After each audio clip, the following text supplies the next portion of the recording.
मती रचित सुसमाचार अध्याय 22 विवाह भोज का दृष्टांत। यीशु फिर उनसे दृष्टांतों में कहने लगा, स्वर्ग का राज्य उस राजा के समान है जिसने अपने पुत्र का विवाह किया और उसने अपने दासों को भेजा कि निमंत्रित लोगों को विवाह के भोज में बुलाए, परंतु उन्होंने आना न चाहा।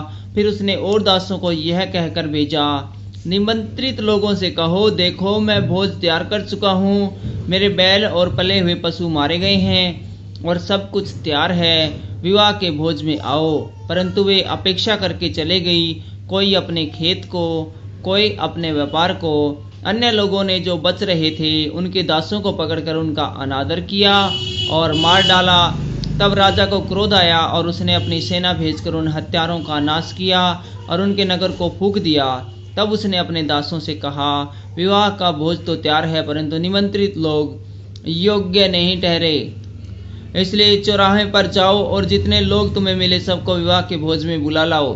अतः उन दासों ने लड़कों पर जाकर क्या बुरे क्या भले जितने मिले सबको इकट्ठा किया और विवाह का घर अतिथियों से भर गया।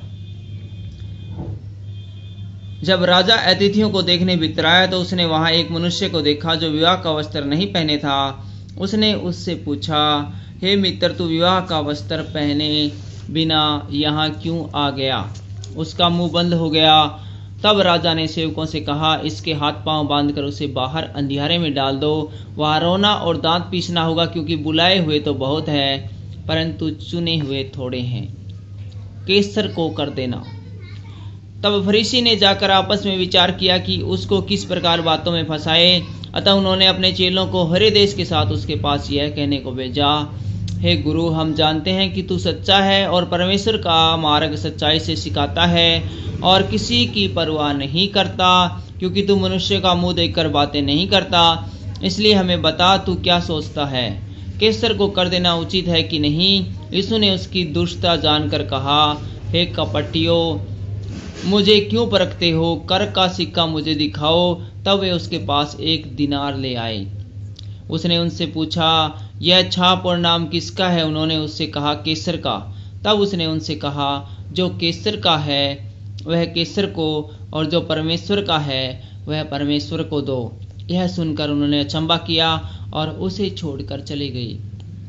पुनरुत्थान और विवाह।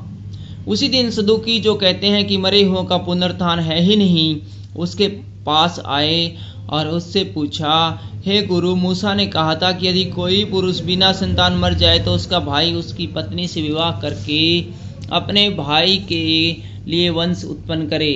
अब हमारे यहाँ 7 भाई थे। पहला विवाह करके मर गया और संतान न होने के कारण अपनी पत्नी को अपने भाई के लिए छोड़ गया।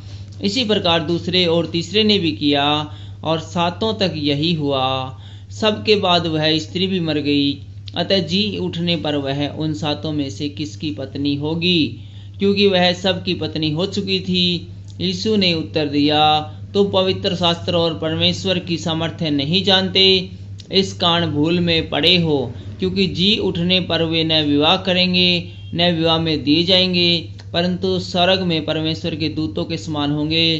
परंतु मरे हुए के जी उठने के विषय में क्या तुमने यह वचन नहीं पढ़ा जो परमेश्वर ने तुमसे कहा, मैं अब्राहम का और इसहाक का परमेश्वर और याकूब का परमेश्वर हूँ? वह मरे हुओं का नहीं परंतु जीवितों का परमेश्वर है। यह सुनकर लोग उसके उपदेश से चकित हुए। सबसे बड़ी आज्ञा। जब फरीसियों ने सुना कि यीशु ने सदूकियों का मुंह बंद कर दिया तो वे इकट्ठे हुए। उनमें से एक व्यवस्थापक ने उसे परखने के लिए उससे पूछा, हे गुरु, व्यवस्था में कौन सी आज्ञा बड़ी है? उसने उनसे कहा, तू परमेश्वर अपने प्रभु से अपने सारे मन और अपने सारे प्राण और अपनी सारी बुद्धि के साथ प्रेम रख। बड़ी और मुख्य आज्ञा तो यही है, और उसी के समान यह भी कि तू अपने पड़ोसी से अपने समान प्रेम रख। यही 2 आज्ञाएं सारी व्यवस्था और भविष्यवक्ताओं का आधार है। मसीह किसका पुत्र?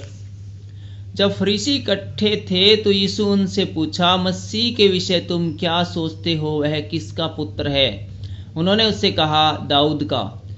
उसने उनसे पूछा, तो दाऊद आत्मा में होकर उसे प्रभु क्यों कहता है? प्रभु ने मेरे प्रभु से कहा, मेरे दाहिने बैठ जब तक कि मैं तेरे बैरियों को तेरे पांव के नीचे न कर दूं।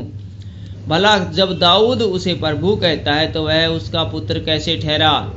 इसके उत्तर में कोई भी एक बात न कह सका। उस दिन से किसी को फिर उससे कुछ पूछने का साहस न हुआ।